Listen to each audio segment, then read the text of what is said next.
guess I'll call the meeting to order for the Town of Newfane Select Board.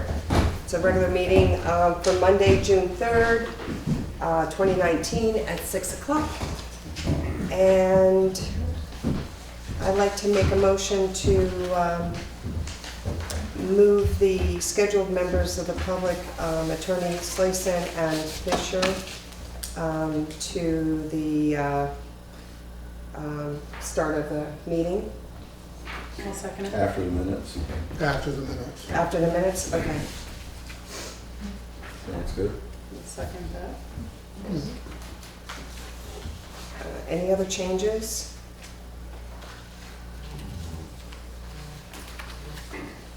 Okay. So, let's see, approval of the minutes. We have May 6, 2019. I think they were tabled at some point. We didn't have a forum here. I don't have them, but they were previously given to us. Yes. Yes, yeah. So do I have a Make a motion. motion to accept the minutes? I'll second. Okay, all those in favor say aye. Aye. Okay.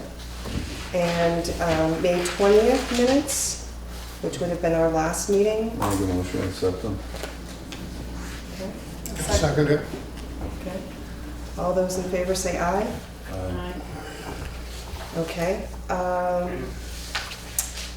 So let's have Attorney Slayson, I guess, we'll ask first to speak with him. We read your letter in the entirety of it last meeting, so the public is aware of why you're here and all that you have done in the past. So I'll just open it up to see if anyone has any specific questions. Who's Attorney Slayson? Any questions? No, I know them both, so. I don't know if, I can't recall, let's see, I have your letter here. One of the questions I have is, and I'll be asking both of you, is what the rate, what your rate would be and how you would bill the town. Some attorneys, have a retainer charge, yearly, upfront costs in order to pay for the service. Well, that's a direct question right at the top, isn't it?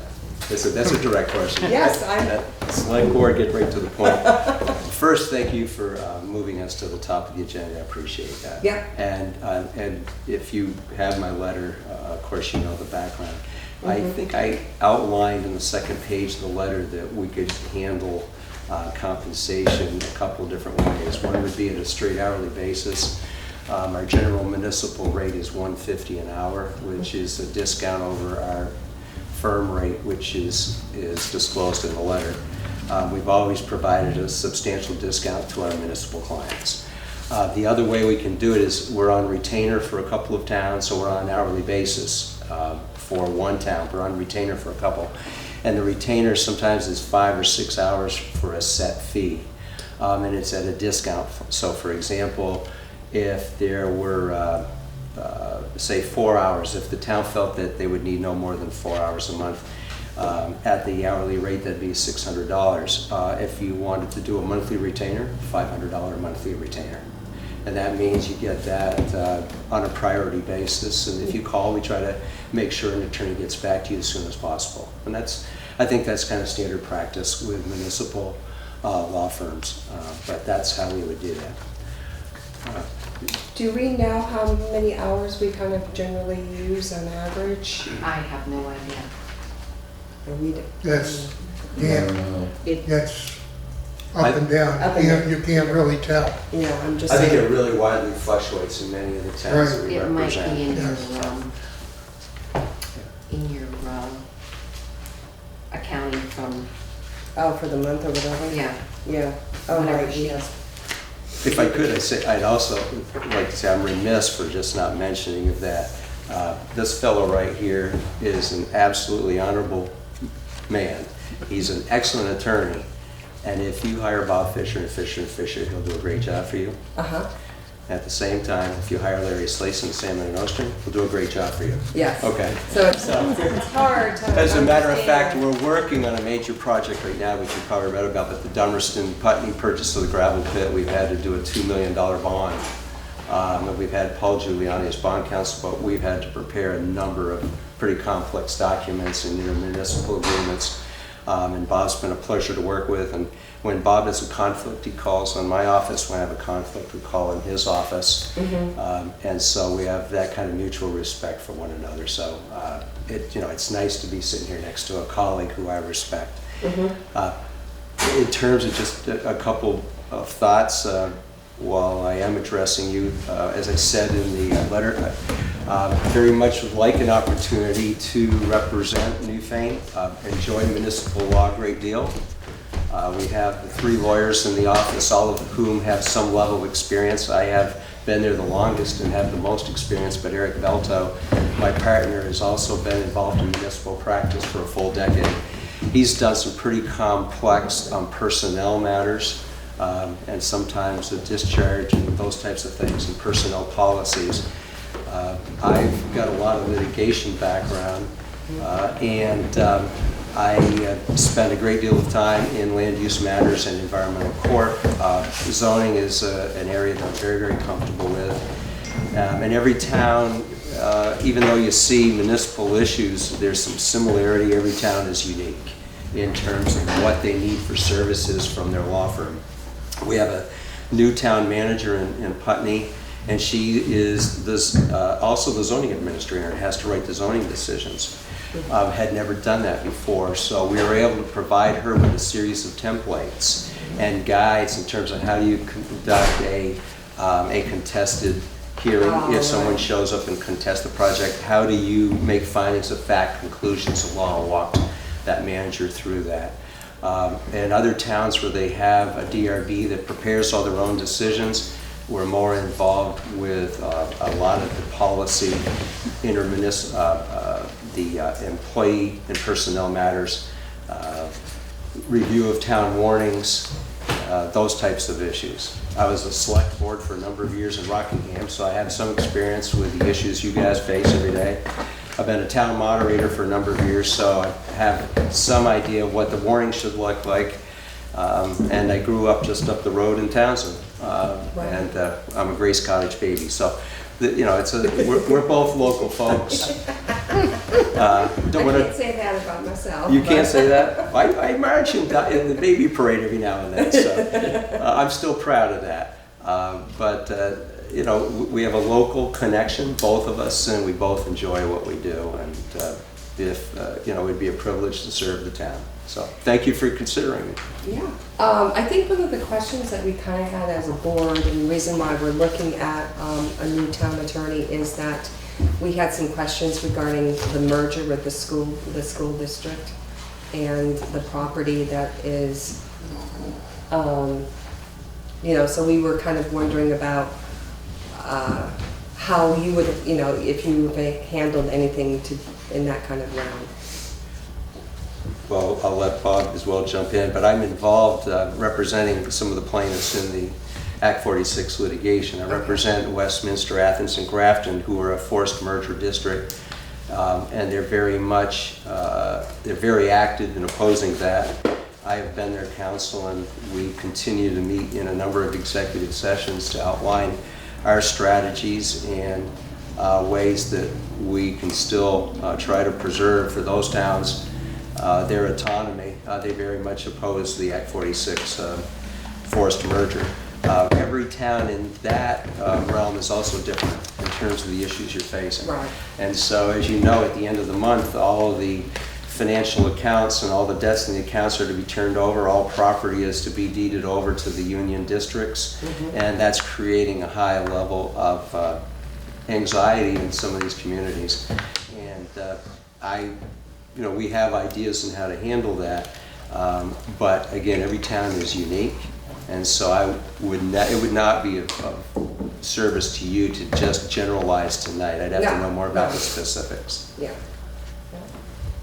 Anybody else have a question for Attorney Slason? Yeah, you're doing good so far. Thank you. Like I said, I've used them both. I'm not in jail yet. Okay, if we have no other questions for Attorney Slayson, then we'll, you can introduce yourself. I'm Bob Fisher of Fisher and Fisher, and it's very interesting because almost everything that Larry just said, I would say of Larry. I've worked with him for many, many years. In fact, when I was in law school, one of my term projects was on the Vermont trust doctrine, or the public trust doctrine. And Larry had been working with Okemo on a very similar case, and I came over and with this idea that I'd interview him, and he ran me through almost everything that I never needed to know about the public trust doctrine. But like Larry, I'm local. I was born in Brattleboro, live in Wilmington. I'm the town moderator. I represent a handful of southern Vermont towns. Some school districts, though, I stick more to the representing the towns than the school districts. And I would just echo that from my perspective, whether you pick Larry or me, you can't go wrong with respect to that, because I have the same respect that Larry of what he just mentioned with me. So that being said, also, and I sound like I'm repeating you, but with regard to the fees, we charge a municipal rate, $150 an hour.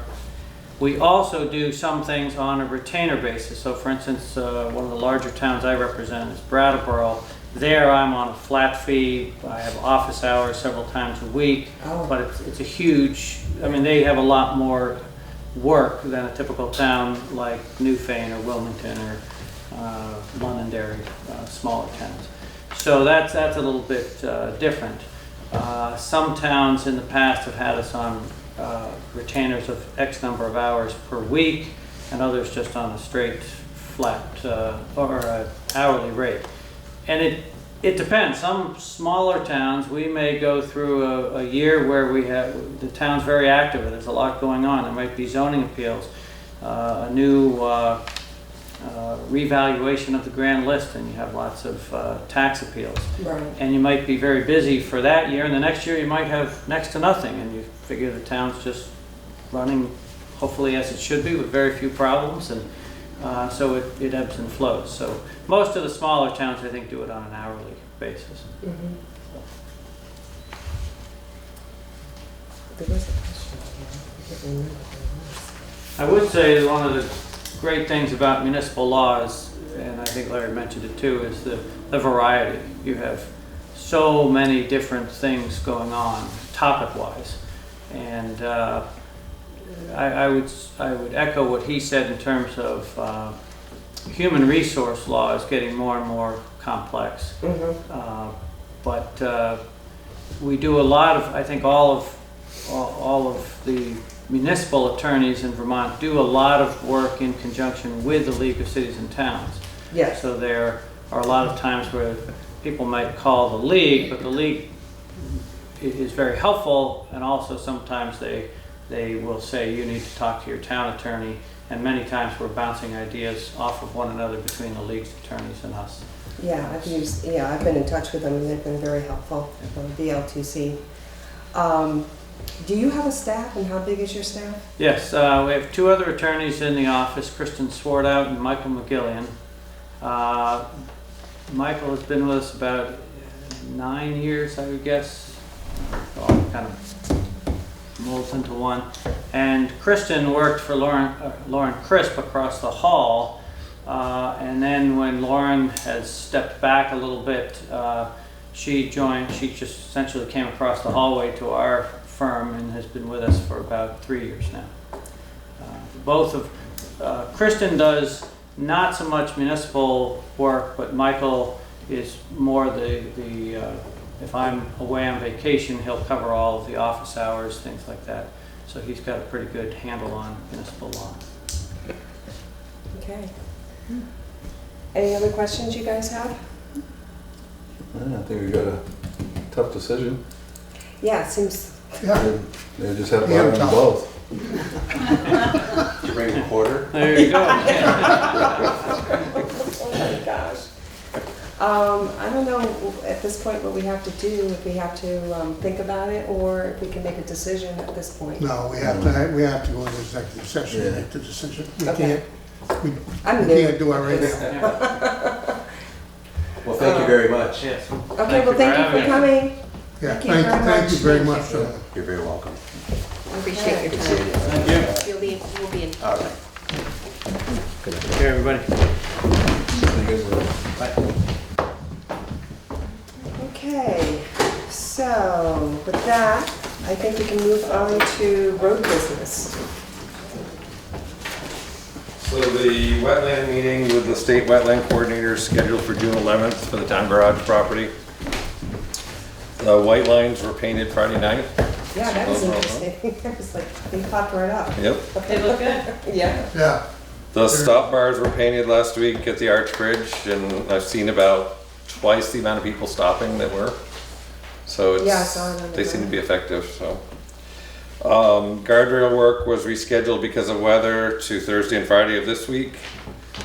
The engineering bids for the sand salt shed project were due Friday and will be reviewed on June 12th with the project coordinator and the state municipal assistance person. The board has this letter of intent for participating in the grant and aid program that we've done in the past. The bids for Hunter Brook Road were due today, and we have those to open, and also the paving bids. And Wyndham Regional has scheduled the speed study for June 20th. There'll be 3 counters. We haven't quite figured out where to locate them yet, and they'll be out for a week. And then we'll be beginning on the Sunset Lake Road work later this week.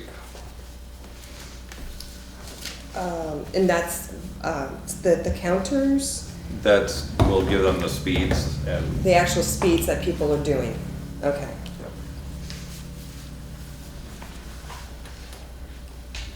Will it give the times, will it give more data than just the speed? Do you know if I don't know. I some haven't- people go faster or going to work or going home? I haven't seen what they get from them. I don't know. It's the first time we've used them, so. Okay. Or is that on the South Newfane Road? Dover Road, yeah. Yeah. It's part of that continuous study and, And then they apparently then turn the data over to V-Trans, and they help us with speeds through the different sections. So. to adjust those speed limits, yeah, the signage. Okay. now we've got to open those. So glad you're doing this. Okay, I guess we're gonna move on to opening up the Hunter Brook Road repair bids.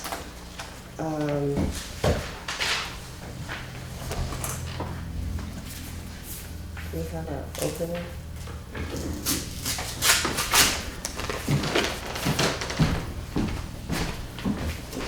Okay. First one is A.S. Clerk and Sons. Thanks. And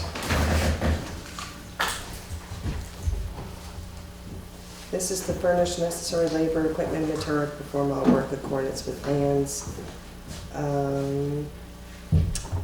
Hunter Brook Road, GPS number, and general notes are listed here. It looks like there was a pre-bid conference held at 9 o'clock on May 29th on site. Yeah. And they needed to attend if they were going to bid? Yes. Yes, okay. So do we know if people attended that? Well, we had 7 contractors attend. Okay. So we'll have to check and make sure that each one that has submitted a bid was there. So for the bid, it's a lump sum contract amount for the construction of the project. And it's $24,800 for A.S. Clark and Sons, and with a certificate of insurance. So we need to check and make sure they have all that they were requested to have. Otherwise, they did not qualify, right? Okay, next one is for Fitzpatrick Excavating. And for the same project, lump sum is $9,800. Okay.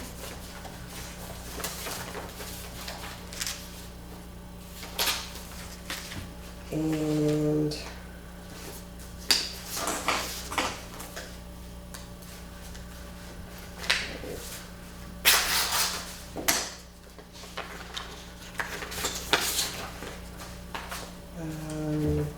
this is Balco Excavating.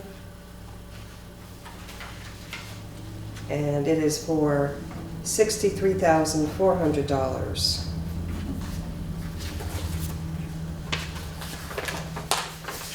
They were due today? Yeah. Okay.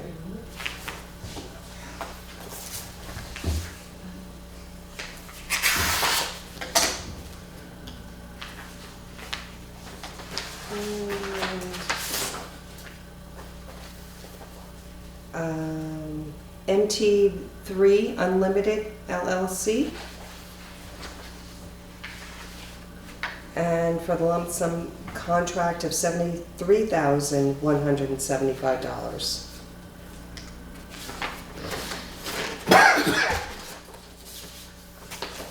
Okay, I think that's it for the Brooke. Now, those, the state would like to look at that before we award them. Okay. The state has to approve them because we're receiving money from the state? No, because they designed it. They're the one that said what had to be done. Oh, okay, yeah, okay. All four bidders were attending the meeting, Okay. so they're okay. Okay. Okay, so the next one is for some sort of asphalt, that's all I can say. That's paving, Yes, repaving. I don't see it listed on the schedule here. It's number 8. Number 8. Well, it's on Jay's report. Jay's report is number 8. Oh, okay. That's where I should be looking at. Paving, okay. What road are we paving? Village area. Oh, Cross right, you Street, did Court mention Street, that. yeah. Yeah, village area. Okay, so this is from Alan Ciccone, Vice President of All States Asphalt, and at this time will not be submitting a bid for the milling and paving project. We appreciate you sending us the bid documents and would like to stay on the mailing list for future bids. Yes, that one's out. Okay.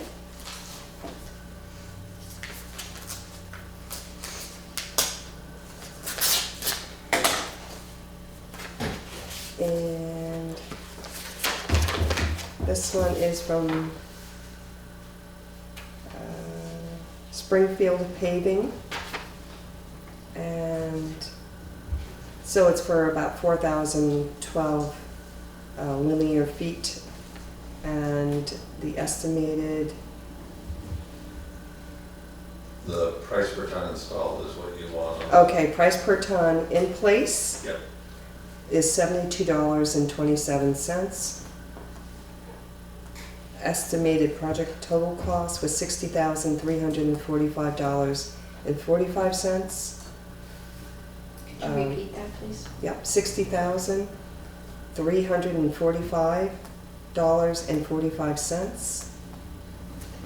Milling price per, looks like square yard, is $1.25.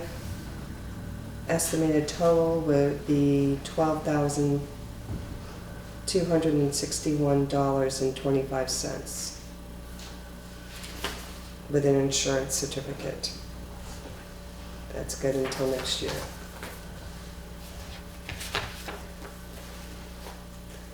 Okay. Now, That was all we got. yeah, Yeah. we can award that one. right now?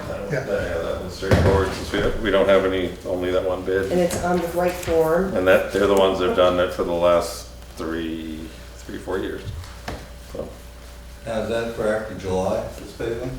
Yes. You got something to do first, right? they're gonna do Bruce Brook Road by the end of June, and then, do this one after. And then we're gonna have to get the village area striped with the crosswalks and everything after that's all done. How much money do we have to pave in this year? 130. So are we gonna do more, or is that? Well, I'm thinking we might be able to go further up towards Road, kind of try to figure out how many more feet we could go, and then still have enough to do the line work and stuff. We did the Warder Road not too many years ago, right? Yeah, there's a few spots up above that were getting a little worse. We might be able to go just far enough to cover those. And the other thing is, it'd be nice to do some crack sealing on some of the roads that we aren't gonna get to for the next few years. Go around and have somebody seal those. So would it be under the retreatment and Yep. sealing? So it's 130,000 was for the budget, and then the actual to date is 105,000 spent. Right, that's last year's. This year's is 130 also. So you would be going into... For the next year. Okay, Yep. Next fiscal year. yeah, next year, yeah. How much was it total? 70, 80,000? That's what their estimate is, yeah.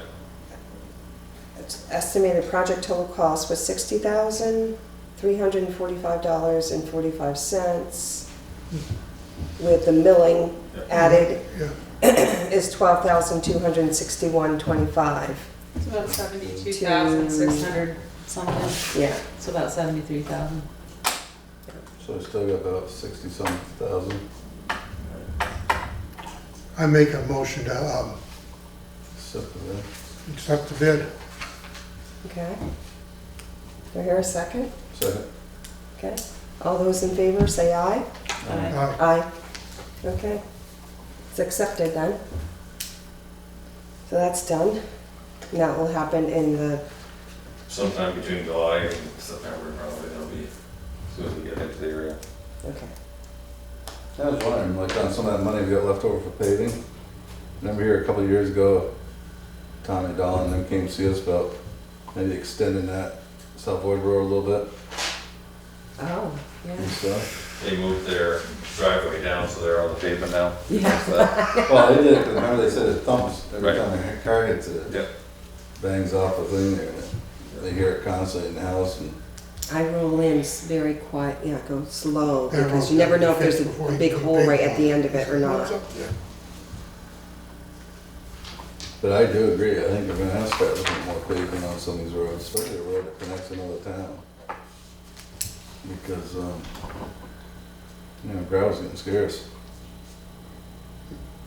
And the pavement, it seems to hold up pretty good. That was one of the ideas when we was doing the grinding, because Springfield told us we ought to take that grinding and put a layer of it right down on the dirt roads, then go right over it with an inch overlay. Right. Otherwise, they haul it off, right? Actually, they're gonna, I told them that probably you would let us dump some in the pit to keep it there, because they were looking for the closest place, otherwise it gets expensive having it hauled very far, Yeah. so. So if we could drop it onto a dirt road, right? Yeah, you put it right back to a paver or on a dirt road, and then they roll it down, and then they put some, just like an inch of other stuff over it, and it seals it. You put some tack on it and just Right. go right over it. So is that something we can do? The only thing we gotta do is make sure the dirt road's prepped pretty well, because they said, I talked with some town that had done that, and they still had mud that appeared underneath, and everything kinda went haywire in the spring, so you gotta have a good solid base down before you do it.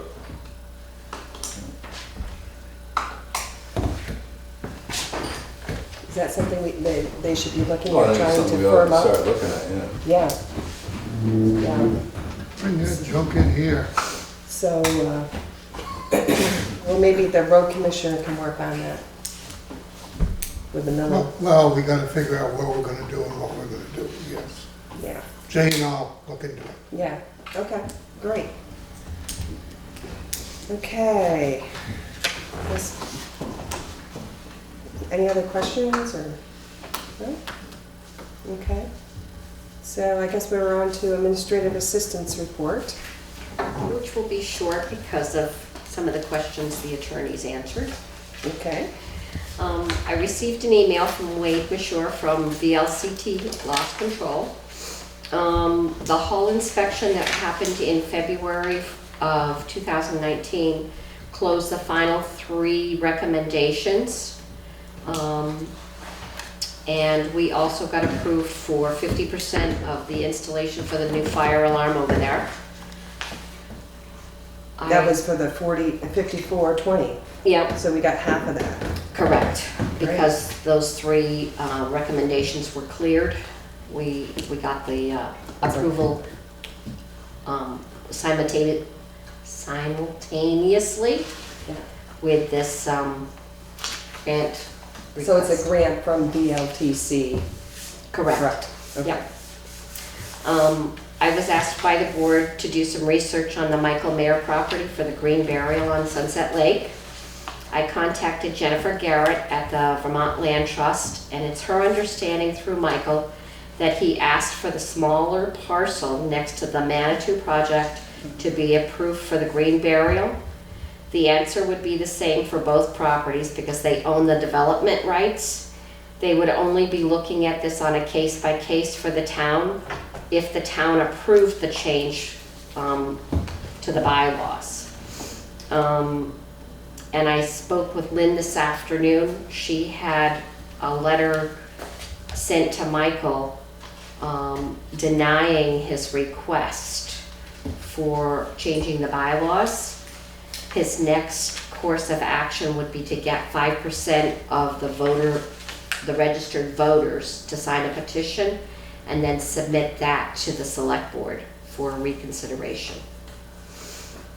And my other item was, I spoke with Ken McFadden about the Newbrook School Board. He is planning to sign the documents on the 13th of June to transfer the property over to the modified union, the West River Modified Union Education District. And he's recommending that we talk to our town attorney to see about a 4th quarter play to see if we can get that solar fields taken back out of there. And reclaim it because of the $26,000 annual payment that Pepco Electric actually pays. That fee will be going to the unified district as revenue. I did take and was able to download the contract from the website, and on page 19, Article 7, it talks about if the unified district decides to no longer use the property, we can buy it back for $1. But it also says that we have to incur any upgrades or enhancements that they've done to the property. So if they do any improvements, we have to pay for that as well. Before we actually get it back, if we were to get it back. I don't know, there's probably maintenance on it or something, but. Yeah. And we have to keep the property for 5 years, otherwise they can, Automatically reverts back to them. they get the profits. Okay. Well, that's good, good news. Well, as far as the solar field stuff goes, what they also said too, if it wasn't used for educational purposes. Right. So like the building's used for educational purposes. I don't see where that solar field is used for educational purposes. No. Right. Except for they take the 26,000. I mean, they're not going out there holding classes, teaching the kids anything about solar. and all that stuff, I'm so. giving them the I spoke with Melissa, the treasurer, this afternoon, and she doesn't recall ever getting the $26,000 annually. No. So we're questioning as to whether the current supervisory union is getting that funds. And why are they getting it if the town owns it? There's gotta be a contract somewhere, right? Well, this was all done before they even joined the But district. if the town paid for the property, paid the $98,000 for that property, Not all of that property was, the solar field was the additional property. that and the Lions Club. Well, there was property directly behind the school. I think that was already part of the school, is that correct? Okay.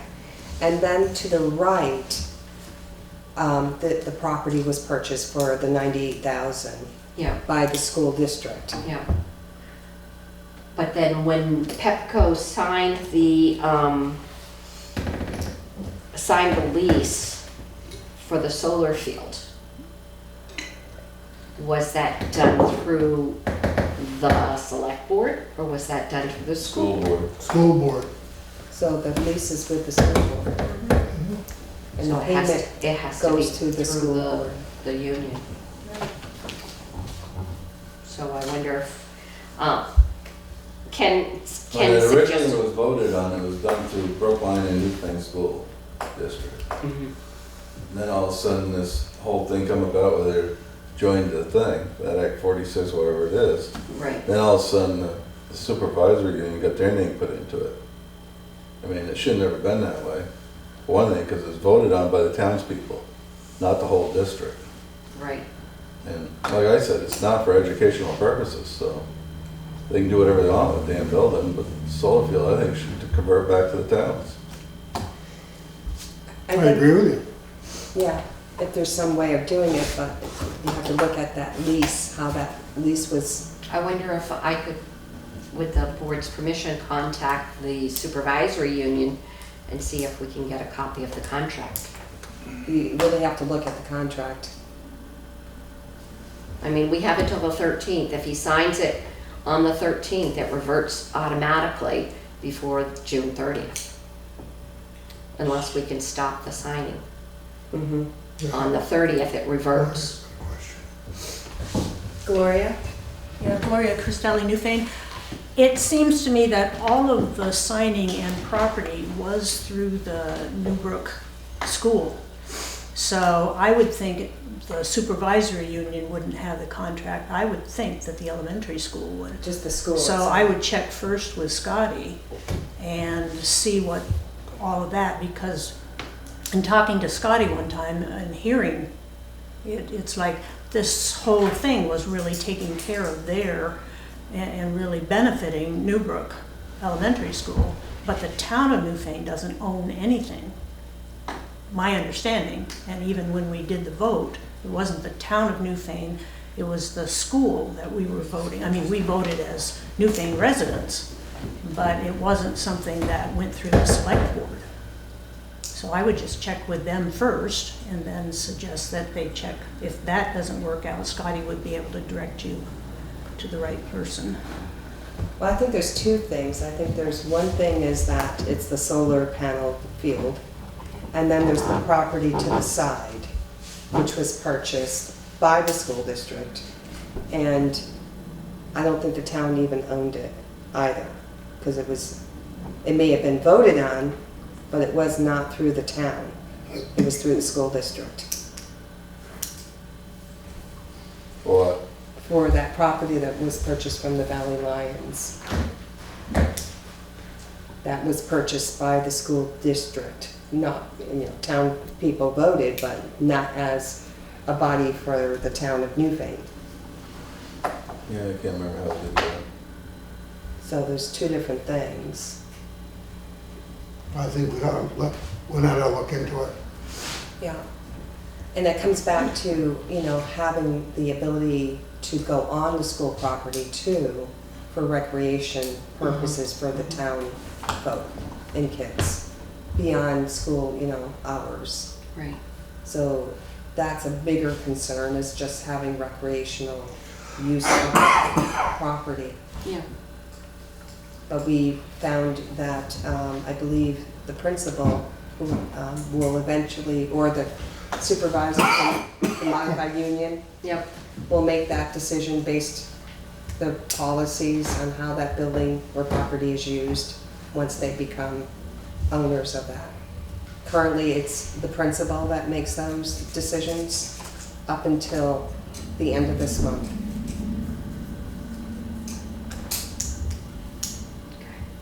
So there's 3 different things. Solar field, the land to the side, and then recreational use, you know, by the residents of town of Newfane, public, general public.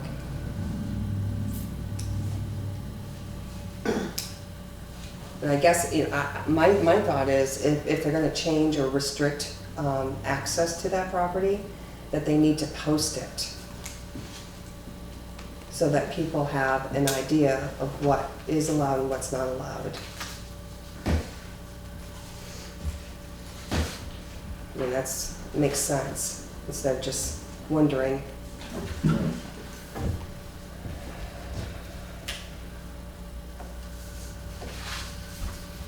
Okay, any other questions? So we don't have another meeting before the 13th, am I right? No, our next meeting would be the 17th. So if he signs it on the 13th, then what happens? Well, I can call a special meeting if I get any information before then.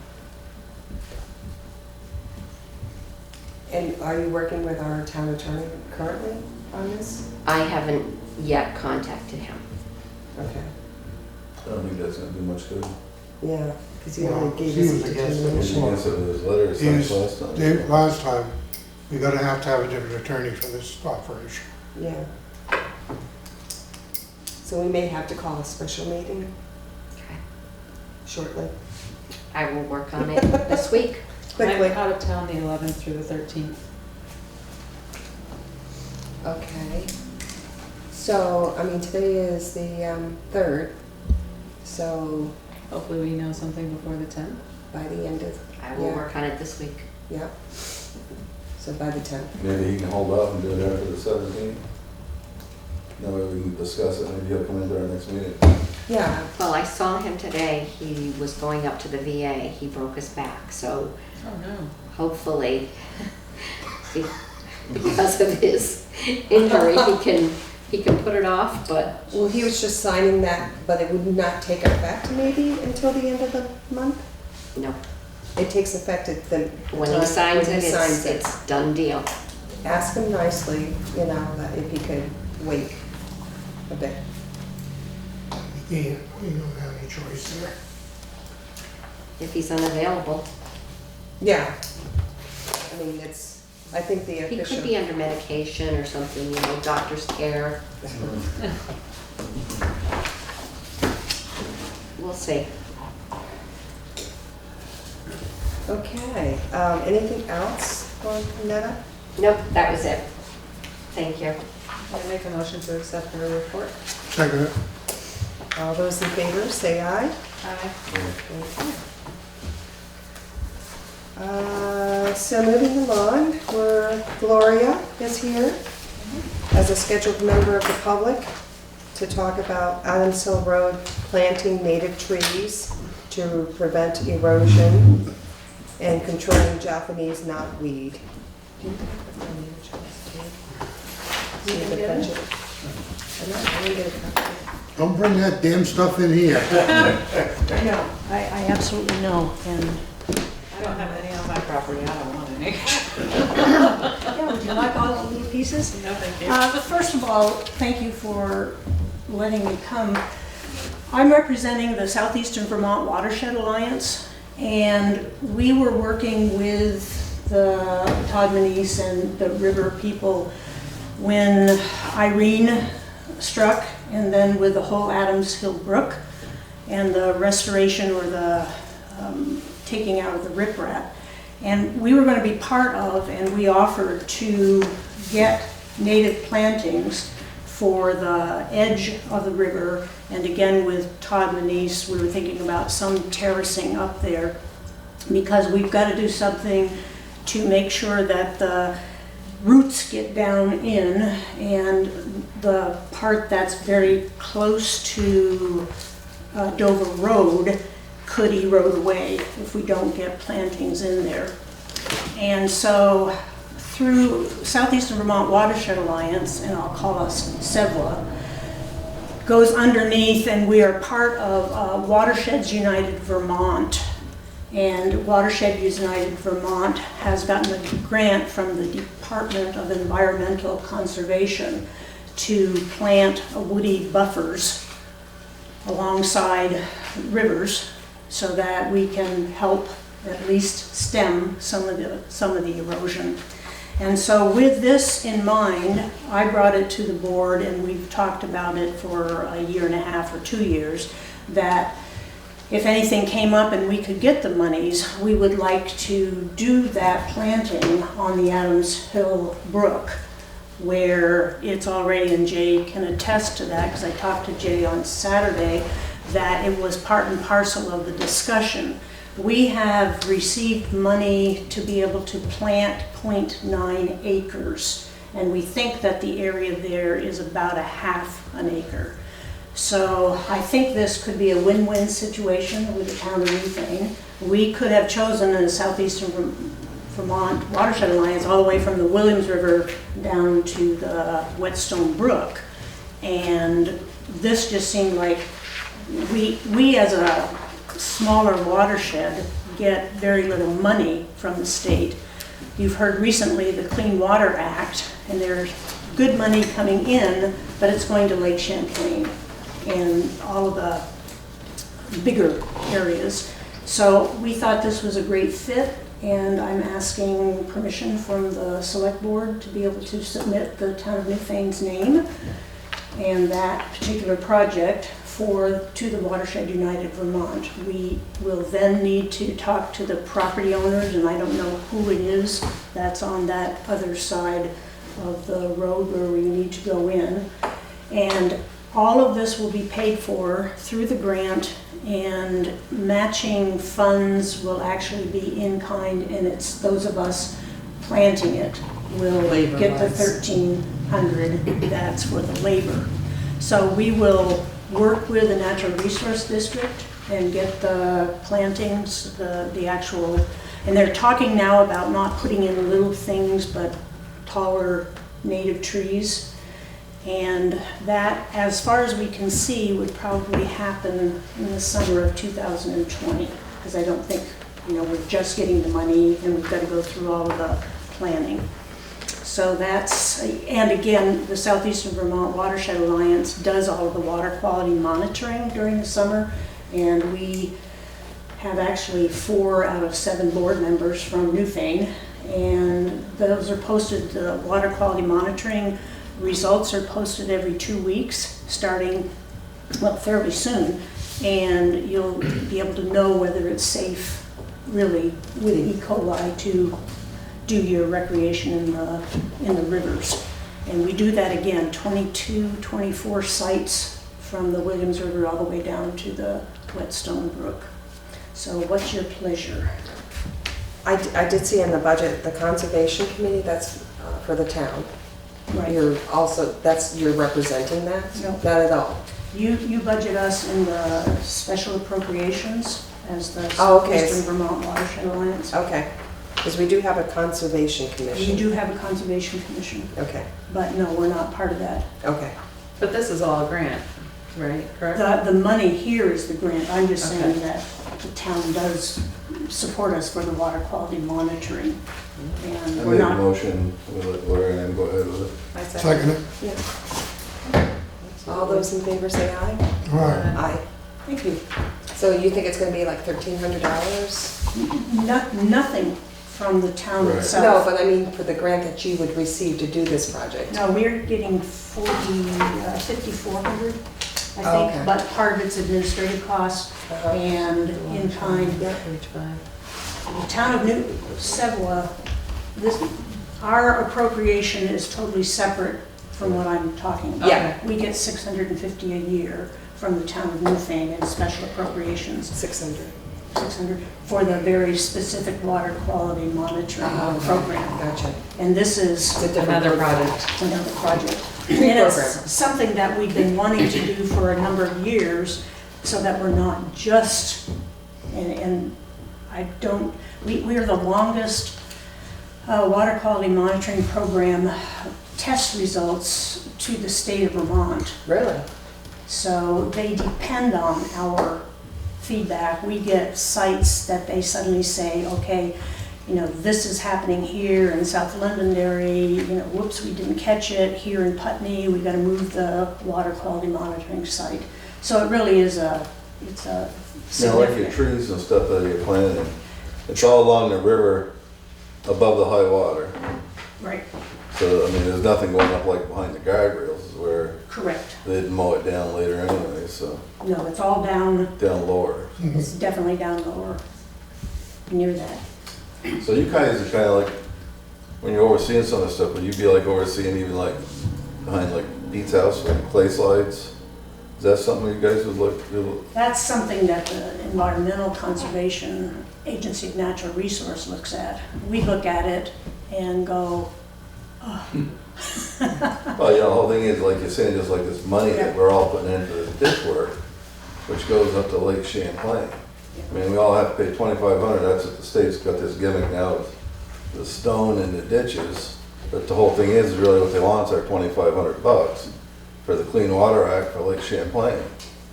And, you know, I don't personally really care about Lake Champlain down at this end of the town. I would like to see our money from Wyndham County spent down here, just like, maybe like behind his bank. But another thing is, you know, our Lake Champlain is kind of like Townsend Dam. And it's a mud bog. Yeah. And it's full of dirt. It needs to be cleaned out.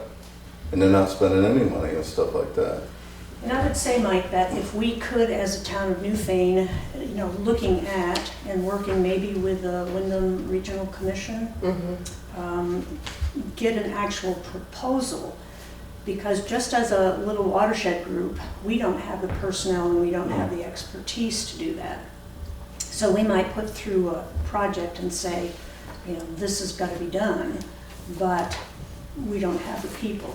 Right. So if we could get, for example, Saxton's River had a project that they wanted to do, and they worked with the Natural Resource Commission, and they worked with the Wyndham Regional Commission, and they got a $40,000 grant to do their work. And they're really part of our Watershed Alliance, but they got a very specific, just the Saxton's River. And then you go, and then they can pay Margot, and we can't. And so she writes grants and they get more money. And we need something like See, that's that. what I'm saying, like with this whole money that's spent Right. for this ditch work, you know, like I said, how many towns are like in Wyndham County is there, you know? If we all pay $2,500, you're looking at a pretty good little hunk of change that could be spent in our own counties. Right. Like I said, they're always looking to raise money for up north, you know, but they forget about us down here. Oh, and that's what, And I said that I think it should be the other, I mean, somebody's got to finally stand up to them and say, look, we'd like to spend that money here. Well, they are opening up a lot of more grants in the south, down here in Vermont. They have another grant called Buildings and General, from Buildings and General Services, and it's for Recreational Facilities Grant Program, the Regional Economic Development Grant Program, Human Services Educational Facilities Grant Program. So there are a lot more grants happening, but what really will help us grow is having somebody who is paid to look for grants and to monitor and maintain those grants and report those grants. We've had a lot of people do it on their own that have, you know, contributed hours upon hours of, you know, and learned and, you know, but at this point, I think the town really should consider looking at hiring an economic development grant writer. So maybe that Or could- just the grant writer that would deal with And economic Jay's been doing a development. pretty good job at it. Yeah, Jay's doing a great job, but, I mean, Jay's got other things to do too.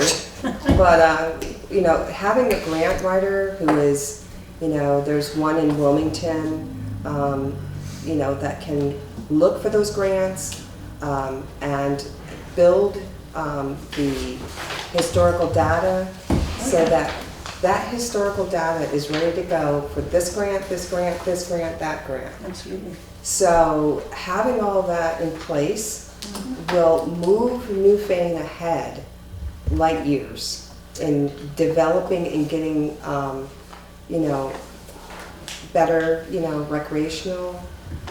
And this water. grant writer needs to have the background. For example, if you did one for trying to get rid of, not rid of, but somehow stabilize behind peats, you know, that's very specific knowledge. Right. And so it's not so much just saying, we see this problem and here's a grant that's going to work on bank stabilization, but Rock River is a huge problem. Yeah. And all of that sediment is coming down, and it goes also down into then the Long Island Sound. Yeah. So, Well, having a specific, you know, consultant that comes in to handle a specific, you know, problem, but having a generalist who is able to put together the historical data for the town, population, all that kind of stuff, that's ready to go, and then the specific request would maybe be a consultant for 10, 15, 20 hours of work, or depending upon how big it is. I think maybe that's something that the select board needs to put on the agenda and really talk about, especially during budgeting time. Yes. Yeah. And So what are you doing with it now? yeah, I thought I'd share a little bit of this with you. You take it right back up on Wiswell Hill. Did you know where that came from? Yeah. Also, one of the main projects that the SEBLA has been looking at is how do we control. We absolutely know, and I've gone to workshops in the state where there is no winning the war against Japanese knotweed. But there has to be battles and educational information out to the land owners who have it, and what can we do. If I were to take just a little snippet off from here, and that's really large, but any little piece of this can start another whole plant. So I picked this up because somebody on Wiswall Hill had their lawn man mow it down. And of course now in that lawnmower goes a lot of little pieces, and it's being spread even more. Japanese knotweed is invasive and it's very difficult to control. I talked again, poor Jay was just standing there, so I nabbed him on Saturday and just said, if at least Newfane can do something a little bit and do a battle, and maybe not win a battle. My concern is that the town has somebody come and mow the sides of the road. And they come and they mow it and they chop it right up and they drag it right down Route 30 and they drag it right up Wiswall Hill and they drag it Grimes Hill Road, and it just continues to get spread. So the minimum that I thought that, again, SEBLA, we like to get out and get our hands dirty and really do something specific. Wiswall Hill Road, around that corner, I go and lop it. I take all of these things up, I put them in my driveway and they dry and I burn them. I think that's the only way you can get rid of it, isn't it? That's the only way. And Jay will also say that as they're doing this road ditching, they dig up knotweed, and you cannot put that dirt with the rest of the dirt, because what happened in Irene also was that people got soil that was infected with knotweed, and so they now have knotweed growing in their lawns. So what I was suggesting to Jay was that when you know that you have the guy coming or gal coming to mow beside the road, to let me know, to let SEBLA know, and we can get some people out there. And as I will tomorrow, I'll go down the road and I'll pick up all of this, I'll take it up to my place and I'll destroy it. I'm not putting it in my compost pile, that's for sure. But if we could also somehow get out to, I feel as though I should be able to just go and knock on the door of these owners and say, can you tell your guy you've got to clean the blades of the lawnmower? And I don't know, because Jay, you said they just really chop it up. That one gets chopped up, but some of the stuff I'll try to run around and cut, the whole thing down. And then he'll let me I don't know, think no. and we'll at least do that for Newfane from those of us who are SEBWA board members, yes. Could something, simply an informational bulletin be placed on the Newfane website to, Yeah, that's what I with was some kind of a bullet next to it to catch people's attention to educate them? And front porch forum. Yeah. And the Saxons River Watershed Coalition was going to have a whole knotweed workshop, but I didn't get any news that it happened in April, and I will continue to do that and get that out. So I can do that. You could put some recipes on there. It is rhubarb, and it tastes precisely like rhubarb. This Yeah. is right here? Bring it right up. When it's the first 6-8 inches, you've got rhubarb. It's the family. Yeah. Tastes Not identical. when it's like that. Not when it's Not like when it's this. like that. What's that little asparagus spikes that are When it's just pumpkin first. pink looking? Huh. Starting. You do the same thing with And the more times that you cut that back, and if you cut it for rhubarb, then make sure you eat everything and don't just toss little pieces of it. Like, rhubarb, you sometimes take the strings off. You don't want to do that and put it in your compost pile. Uh-huh. Because it's, the thing about Japanese knotweed is it has very, very fine roots. But it grows from a rhizome, and it goes down about 9 feet. Oh. And then it will spread from down there out 50 feet in all directions. So one little plant. And sometime I think to myself, I'd like to talk to Cindy at Rick's Tavern. That whole bank of knotweed needs to be, When knotweed is flowering, you can spray it and it'll kill it. the thing that, what do you spray it with? We aren't talking about that. I said you could. Yeah, I know. Because we know that we can spray it with, What, detergent or something? no, unfortunately, nothing simple like Nothing that. natural. Everything is, If you have a license, you can use rodeo. you can use rodeo, which is less toxic. You can't use Roundup. But you do have to be licensed. And I mean, we're talking a little shoot here, a little shoot there, a little shoot there, and when it flowers. So we just can't, in terms of our water quality, you can't put the chemicals next to it. And Irene just swept it down, and you've seen the results. That's the truth. So is it the pleasure of the board that I write something that we could put on the website, that I write something up and post it periodically on Front Porch Forum? Yeah, I Yeah, saw Front- it. I think that's great. Yeah, Brattleboro Reformer just had an article too. Yeah, and Brattleboro Grab a itself. recipe or two too. Okay, well, That way come spring, everybody go and eat it. well, and the thing is Get hungry, that it's good. Eat knotweed. Instead of put a kale stick eat or a something. lot of knotweed, eat a lot of knotweed. The thing is that it also has properties that are good, like it makes a tea. Uh-huh. And so there are people who actually grow knotweed, but I think they have a very controlled environment. If we could only come up with some where there's a big furnace, Yeah, where people could bring knotweed and just burn it, yeah. just burn it. It's obnoxious though, it's not pretty. Does it die in the winter? It dies back. But it comes up. Oh, It flashes again. Yeah. And it goes through pavement. Right now, as I was coming across the bridge in Wiswell Hill, you've got one out in front of the guardrails and it's coming right up through the pavement. So the idea of putting black plastic on it doesn't work. Some people have tried that.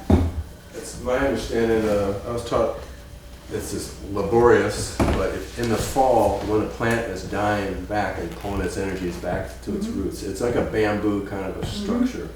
You can cut it open and directly pour in. That's a clean way of getting rid of it. Pour into the tube where it'll suck back down to the roots. Yeah. Yeah. In the UK, if you can prove anybody brought in soil with knotweed in it, you're liable for a lawsuit. And it's designed, it breaks off. Wow. That's why it's not, well, you think, oh, it's great, it's gonna hold the riverbank in. It's not, it's gonna break off. So it's it's a lose-lose situation. And it Except for the strawberry. kills all native plants and might give you flowers and fruit for birds, but when the birds go underneath or anything like that, it's open for Yeah, it's predators. obnoxious looking. Yeah. So anyway, that's, thank you. I think that'll get us doing something, and I'll try to work with the state too, Jay, to see what, there's gotta be something, whether they can take that dirt and put it in a furnace and, because the dirt is good. And I just truck it over to New Hampshire just like they do with wasted dirt where they run it through a incinerator. It cleans it. Yeah, that's, Costs about $200 a yard to shoot it through it. That's what they do with fuel dirt. and is there no way that there's a sifting, fine enough sifter type of thing? Well, after Like, it's burned. And After it's burned? Yeah, that burns it all right out, and then they reuse the dirt. There you go. You could do it up in your pit. Yeah, maybe sell it a good adventure, maybe. Yeah, you put it in the That it's been plastic, sifted, leave it for 3 years. not. Like a big incinerator. Okay, well, thank you very much. Thank you, Gloria. Take that with you, Gloria. I am. Come on, You see listen. these little pieces are going in my pocket, which I'll take out and burn in my wood burning stove that's on because it's cold. But I mean, even just a little, it's terribly obnoxious. I think Well, thank you for bringing that I think to our plans that attention. involve moving knotweed around are pretty risky for that very reason. Yes. Wow. The Penry's been wondering about the whole ditching thing for the town. We've only got certain sections that have it, but we've got to make sure that ditch material doesn't go anywhere. We leave it at someone else's property, so. Oh, you do leave it at somebody else's? No, we do the clean ditch material, but not anything with knotweed, we can't. I thought that sounded good. Yeah, we just leave it at, okay. I Yeah, have to make every them piece. aware that they're just Well, see, running that's around. what I'm wondering too, if there couldn't be at some point a whole mailing going out to, We need a knotweed day. so, Burn. I mean, let's generate some ideas because that would be great too. I try to keep down around the bridge, if each person who sees something, like next door to you or whatever, if yours is, and right on 30, there's so I haven't much. seen any in my place, but I know Sylvia Kenny has Oh, yes. them. And she's Well, on Brook the Street's committee. full of it. Yeah. Is it? Oh, right. And right. Grimes Hill Road is, Yeah. becomes Yeah, where you turn, go dangerous. up Grimes Hill, all the way I through think I've there. only seen a few of them on the back of the creek. It's not a Like, lot. but just look back of our town property all along Smith Brook and down by your Harringtons and, yeah, it's rampant. Okay. So thanks very much. Thank you. you, Gloria. Okay. So, unscheduled members of the public? You can, Come on up. Breeze, Verdant, Williamsville, and here for myself as you've heard from me before. Simply here on the premise that speaking up is what helps things get done. I've also spoken up to the state, feeling that from everything that I see, this is an ubiquitous problem. The problem of speeders going through the small towns. Everywhere I see slow down, traffic calming things everywhere I go in upstate New York and in Vermont. So I felt that raising the state of Vermont's consciousness didn't hurt either, so I contacted the Department of Transportation saying, you keep paving roads, you keep making them faster, you're doing PR to bring people into Vermont, but what that's doing is racing people through places like Williamsville. And, you know, as a personal matter, I find living in Williamsville, right where I live, right in the middle of the town, pretty frustrating. It's pretty frustrating to live in such a pretty place, get down on the street, and I've almost been hit. You all know that corner by the post office. I've come out of the post office and I've almost been creamed.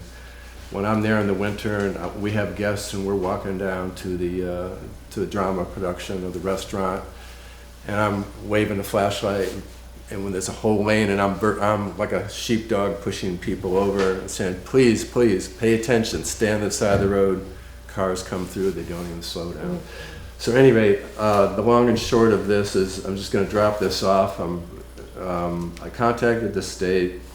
I did not complain anything. Local select board's not doing anything. This was not where I was coming from in the slightest. So, but they actually, I kind of did demand, you know, some kind of responsible reply, and their safety expert actually drove through Williamsville and did his own assessment and mailed me his assessment. So I felt like, you know, that was my responsibility to at least turn that over to you. Coupled with, you know, as I think about it, I have been in self-employed all my life, and I'm a designer builder.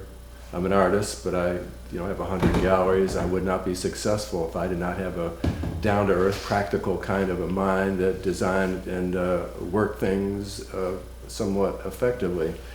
And the only thing, you know, that comes to my own personal mind is a speed table. And it just so happened we were in a town called Ulster, New York, and there was a speed table. Wow, look at that. Sign, you know, speed hump.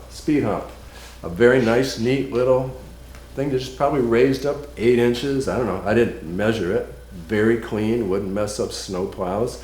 There was a, you know, arrowhead pointed on the actual hump.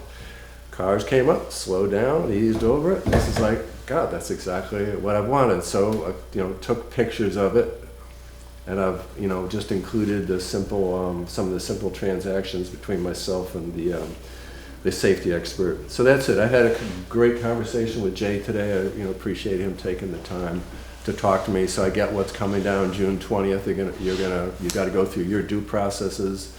Excuse me. It's just my mentality is I work pretty independently as an artist, you know, so I'm not so fluent in boards, grants, et cetera, et cetera. This is how I operate. But in my own heart, I am trying to do what I feel is right. So. Yeah, I think, you know, as a liaison with you guys, you know, from the board, you know, the board is, the way that it works here is that you have to have a committee that's going to be able to chunk it down to a point where we can look at the budget and forecast how we can move from A to Z in the project. It's a project. And if the project doesn't have somebody to carry it, then it gets lost. And we know that because from 2005, there was a study done. This has been, you know, years and years of, you know, problems with the traffic out on Dover Road. And to be effective with it, you know, with our organization the way it is and stuff, having a committee, or again, we could look at having a grant writer, somebody who's a project, you know, manager who can do that. But it all takes time. It all takes, you know, expertise in project management. I mean, we're not all project managers. You know, you guys all have your own lives to live. And, you know, you want it to be better. But somehow we got to make it into a project and make a plan and put that plan into action. So step 1, first year, this is what we're going to do. Step 2, this is what we're going to do. Step 3, so that in 3 to 5 years, there is progress, there is change. I could reply to that, but we have gone through the liaison process with the 3 towns, Brookside, South Newfane, and Williamsville, and it has come clear to me that I see Williamsville in a very different category than those other two locations, and it happens to be the one that I, of course, live in. Live in, yeah. And yes, I hear you, the committee ideas come back and forth, and I'm not stomping my feet in front of you people and pushing you. I respect what you're doing and that you're volunteers. I'm not up there, I'm not volunteering, so no, I'm not indignantly like, why don't you do anything? I'm trying to be as clear as possible. Just trying to do my part. I do see Williamsville as very different than the other two entities. I think they should be treated separately. I can't assess South Newfane or Brookside. I personally am looking at Williamsville and just with the belief of speaking up, am. But you know, I'm not sure where the committee thing goes. There is a history of frustration since the study was done 20 years ago, over and over, and nothing has been done. So there is certainly that side of the argument. Right. And it would be great if there was some middle ground. So at least all I'm trying to do here is simply say, hey, here's the speed hump, here's what it looks like, et cetera, et cetera. That's basically it. I don't want to waste any more of your time. So I've got 6 copies. I'll just leave one with Jay here. Okay. I'm sure you'd be delighted to see a picture of the speed hump. Ann Landenberger, Williamsville. I understand that the idea of a committee came up, and with all due respect, I think you still have the box. I sure do. There are 6 to 8 inches of committee reports and recommendations dating back to 1995. It doesn't work. Well, it has to work, and it has to work if you have money to make it work. And this is going to cost money to do this work. 1995, Shelley, I'm afraid. So this has been a perennial problem. I served on one of the earlier committees. Village Trees was designed for this. The Hall Committee was trying to work on it. So with all due respect, I think it's just time for action, and that a committee, I just don't want to see the problem continually passed along from one board to the next, one jurisdiction. No, and I'm trying to resolve a problem that has been going on for years. But how do you With resolve? committees working on it, you know, so. Yeah, but I mean, we're not a wealthy town either where we can have somebody work on this as a major project. You know? I get that. I get that the state's coming in, going to do a genuine speed reading and do a greater assessment. So things are happening, I would say, after talking with Jay today. They are talking about painting some patterns. I could see that might be the way it's going to go to get people's attention realistically, that maybe the state's not going to put in speed humps. For me, I had just done this work and I felt obligated to follow through. No, I know, but that's pretty much I mean, Do you have copies for us to look I at? do. Excellent. Jay's got a copy. Would you want a copy? Is that appropriate? And then there's happened to Yes. have 4 more copies. I think there Thank you, is, Breeze, I appreciate that. we talked about after the safety Thank you. audit was done, that Yeah. maybe we should get the Williamsville South Newfane people together with the board, maybe as a separate meeting, because it might take a while. okay. There is some stuff that we could do that isn't gonna cost a fortune. I think, the painting on the road, we can come up with the money for that out of the budget. We know we've got speed limit signs that need to be changed to the new size. I didn't wanna change them until V-Trans has done their thing, so we know that they're not gonna change the sign after we Right, put it up. speed, yeah, the actual speed. But I think there's some stuff that can be started in. Oh, yeah, yeah, But we kinda need to get together so everybody's on the same page and. yeah. I mean, if there's a way, I mean, you've been able to write a lot of grants, but, but, I mean, if there's a way to have a grant written so that someone is specifically in charge of that roadway and other roadways, South Newfane, Wordsboro, to deal with the traffic concerns of, they are going like, crazy, mad, fast. I've been a big supporter of trying to get this resolved and move it ahead. It's disappointing that after all these years, there's still a major issue that it hasn't really been tackled. So I'd like to see this select board tackle it and move it forward so that there is some sort of feeling that it's resolving, there's things being done. So I guess what we should do is plan to have, would that be like a special meeting or something? We could call a special meeting and then just deal with that issue. Okay. I don't know if you're looking at him or me. I'm looking at everybody. I'm nobody, Well, but I'm a Annie's liaison nodding with from- me and I'm going, okay. Well, I'm a liaison from Williamsville, Bud Bergman from South Newfane, and Jen Stanchfield from Brookside. Once the committee thing came up, we all went, whoa, because it's just too much to start another committee and have nothing done. So, and then as Breeze and I were talking and he was observing, you realize that there really are distinct needs. In other words, in Williamsville, you have the hall, you have the eatery, Oh, you yeah. have the post office, you have a new swimming hole. I mean, there's a whole hopping thing there. There's a coalescing of people around different sites in that village Oh, in a yeah. way that there is not in other villages. Therefore, should they all be treated separately? Jay mentioning getting the liaisons together with you guys, I think let's just do it and let's have the dialogue and figure out when's from there. But I will not be on the committee for this. I will meet with you guys ad hoc, absolutely, but I can't, I don't have it in my heart and soul to do more committee work on this problem. Maybe somebody will, but I think having a special meeting as a is liaison. appropriate. Pardon me? A Yeah, special meeting is appropriate That's great. with yeah, everyone. yeah. Super duper. I lived in that village for almost 50 years, in the village itself. There was never any problem there until the city folk moved in, tried to bring their city with them, and they all drive like hell. Never used to have that problem before. Well, I think we're not the only community dealing with people driving and being distracted and, you know, it's terrible.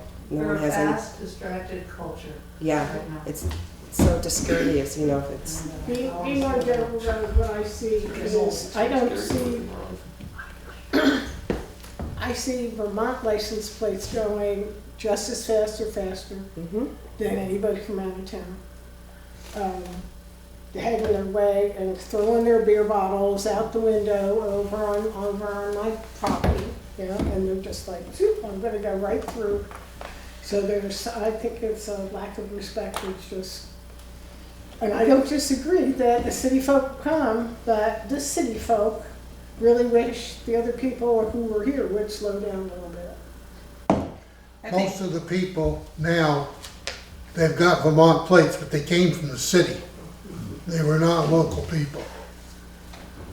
so I think we should put this on for a special meeting and everybody from each town bring their cares and concerns and we sit down and address them.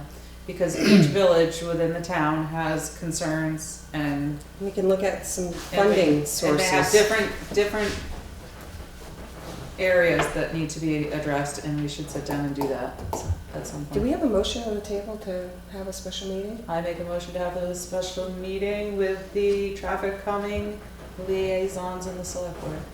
Okay. So you don't want to open it to the public? Mike second? Oh, do we want to open it to the public? Yes, yeah, Yes, but we're just gonna focus on that. You have to have public attendance. Is there any street Progress. lights down through there? I don't think so. Okay, so, do all in favor? Aye. Aye. So we have 3 ayes. Can we do it later in the month? Maybe, Juanetta, you could reach out to everybody and find a few dates that, Be after your information comes from the traffic study. Yeah, when is that coming? The study's gonna be the 20th through the 27th, and then I don't know how long it takes to get it back. We can, Well, we can meet and talk about Right. even some funding options. Or Do you wait? want to put it on the And do- agenda for the 15th of July? Is that, That's our regular meeting. is that a regular meeting? Mm-hmm. Would you have it back I'd by rather then? have it another day. Let's get some dates for get some Midweek. dates for mid-July and, Or the 5th or the 19th of September, August. Those are a regular we're schedule. looking at not our regular date, Not a regular, a special meeting. like a midweek day. Okay. You know, something, we can meet like in the next couple of weeks and talk, you know, about getting a plan together and finding out what the, you know, costs are and stuff like that.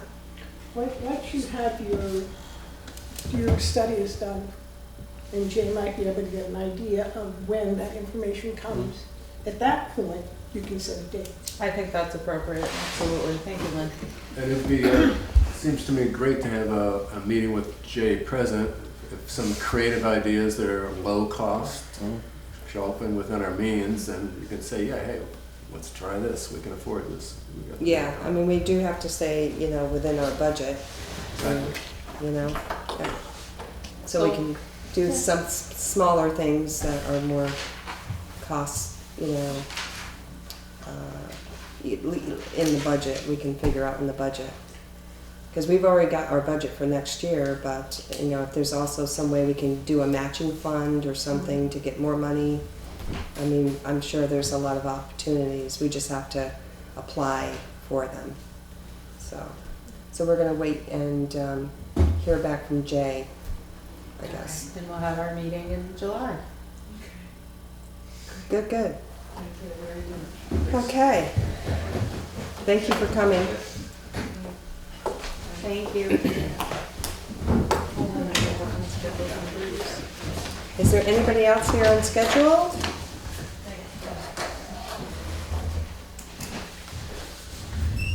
Are you just visiting us? There's an old business item on the agenda. Oh, okay, gotcha, okay. So no one else, so we'll move on to old business. Do you have What anything? about Pete? Yeah, I'd come Well, on, I think that's it's under old business, right now. yeah. I'd come up now.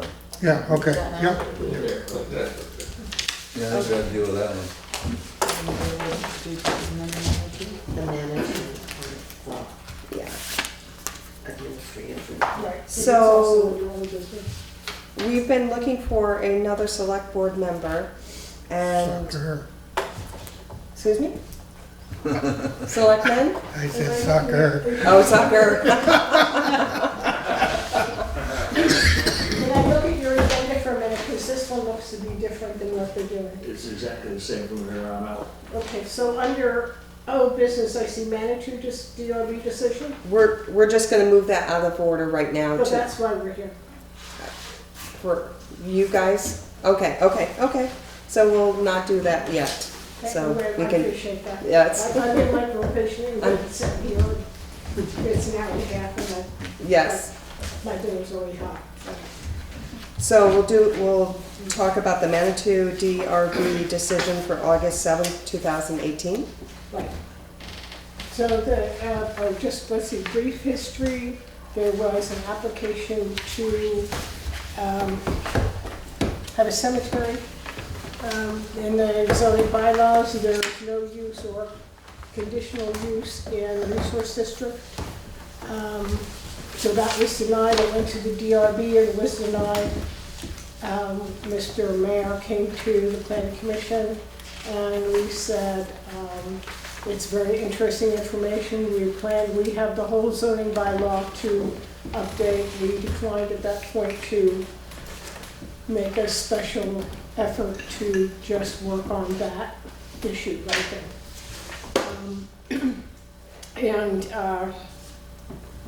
Then we received a letter from Mr. Mayor's attorney, to which we were set to reply on Michael's house burnt.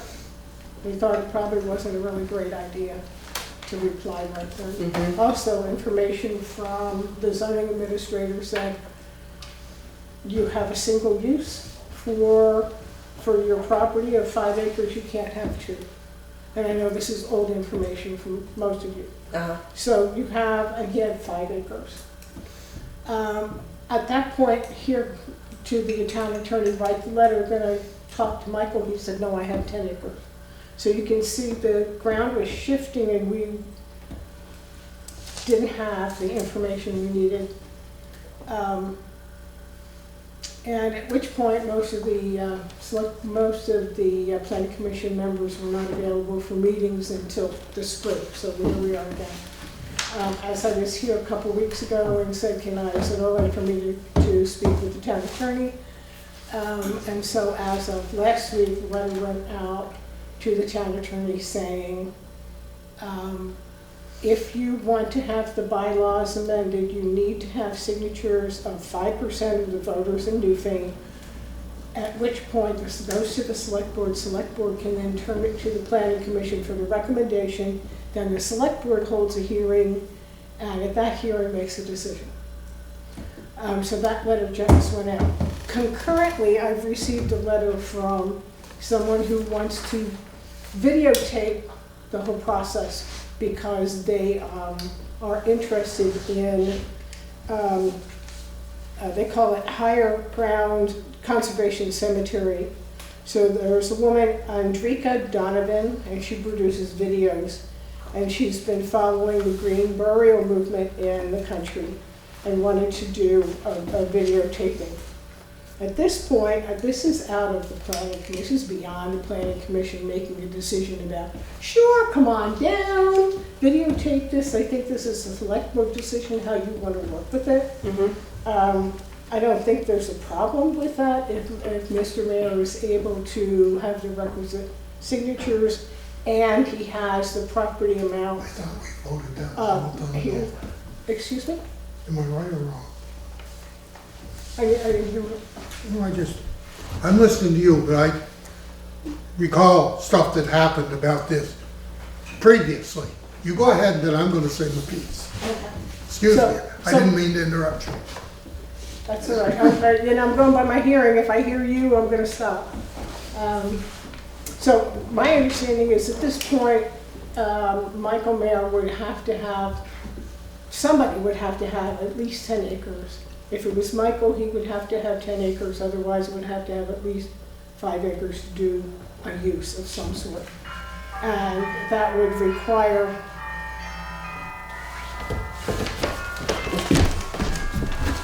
I feel like we're in London. It's in your pocket. I wasn't expecting to be here this morning. Sorry. That's take a pill. It's better than my bugle alert. Hear that. Off to the races. So I just wanted to go through the process, and I'm sorry I repeated. I know you need the history of it. Lenetta's done a great job. She's got a file from the beginning to this last letter that I received requesting her to be able to videotape. She also has some current information from the Vermont Land Trust. Vermont Land Trust is of the opinion this isn't a normal use for them. However, they look at things individually. So there's a possibility, goes through, has a hearing, and it passes the select board, then it goes to the land trust, they get to decide. So, but legally, if Mr. Mayor comes with the required signatures, we are required by Vermont statute to have a hearing. So that's where we are with that.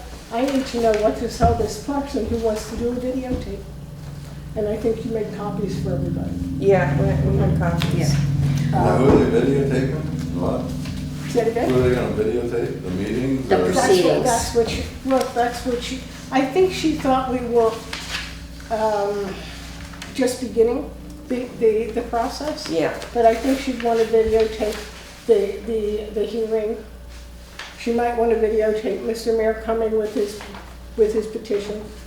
I don't know. But I told her I would go back to the select board. I would ask the select board what they wanted to do, and then I asked the planning commission what they want to do.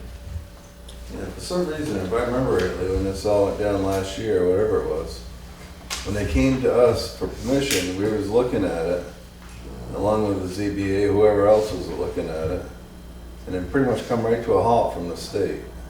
Said our hands were tied. We had no say pretty much whatsoever, because it didn't fit into the state deal that they had tied up in this land. it comes right, That's right. I mean, it came right to, that night there, none of us looked bad about it because we couldn't vote either way on it.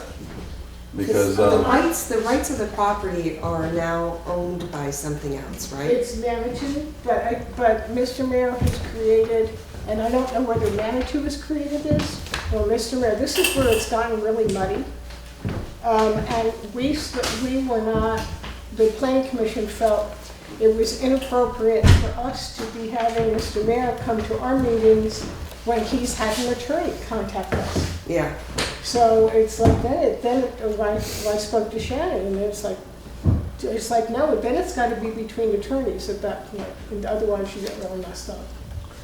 How many acres of land does he have with his house? 5 acres. 5 acres. Now, he told us at a meeting that he was gonna take whatever he needed for the planting ground off that acreage. He cannot subdivide that acreage down to do that. That's right. But when I spoke to him, and it was in December, he said he had 10 acres. No. Well, I just. I have his application here, and he's listed the tax map. Uh-huh. I pulled the tax map. He has 5 acres here. But this was when, last August? This is what Merle gave me. Yeah, this is last August. I don't know what he's done since then. see, that's what I'm saying. And then the Manitou project is the remaining 224 acres. But he sold all of the development rights to the Vermont Land Trust. Right. And any changes to that has to go through Act 250. Any changes have to go through the Vermont Land All Trust. that in Act 250. And their response to my inquiry was grants for the development rights in the conservation district. I wanted to make this a clarification because when I spoke with you on the phone, your questions addressed whether Vermont Land Trust would permit the use of the Manitou Project Incorporated property. The answer is the same for the adjacent parcel owned by Michael, since it is covered by the same grant. Michael is telling her that he is only looking for the 5 acres to be used as the green property. There's an extra 10 acres there somewhere. And he told us before it was somebody else owned it or something. I cannot tell you exactly, but I'm coming back to it. So where we stand now with the letters to and back and forth between the attorneys is the last letter said from Rich Carroll to Sam Angel, that not only the information about the petition, but you can't have 2 uses on 5 acres. That was very clear in that letter. I feel like that part, the ball is in his court. And the letter from Vermont Land Trust. Land Trust, thank you, said they would look at the issue as a separate issue, but that's beside the point. We can't do anything with it if it's only 5 acres for the act. Right.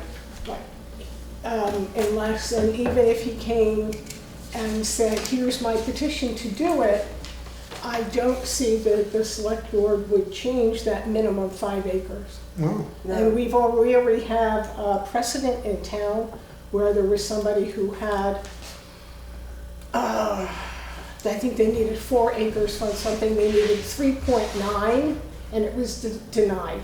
So that's precedent that goes back quite a few years. So we're not going to be able to rewrite that unless we put it up for a town vote and people voted it that way. So, but I still need to know what to tell this lady who wants to videotape things. Well, first, I don't think there's much to Nothing we can videotape. talk about. It's, I think we are on videotape right now. Right. She could be able to go through BCTV. She and makes pull- movies. And she's trying to document the history of green burials in the United States and in particular in Vermont. So I can tell her, yes, there's going to be here. I didn't want to say to her, the letters are between attorneys. I didn't want to say, you can come to a select board meeting. I didn't say anything, obviously, that's open to the public. She Yeah. can come to a select board meeting. And planning commission, she can come to a planning commission meeting.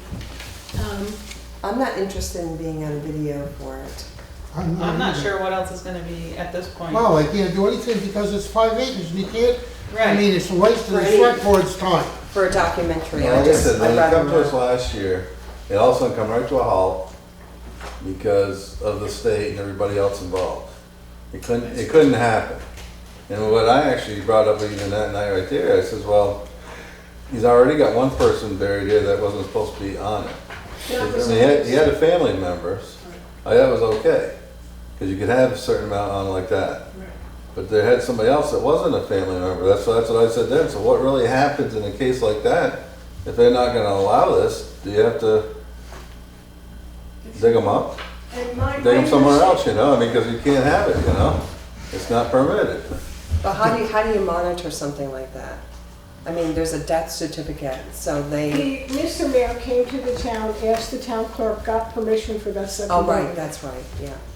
And then the town clerk found out that that was not correct. Right. Person's already buried.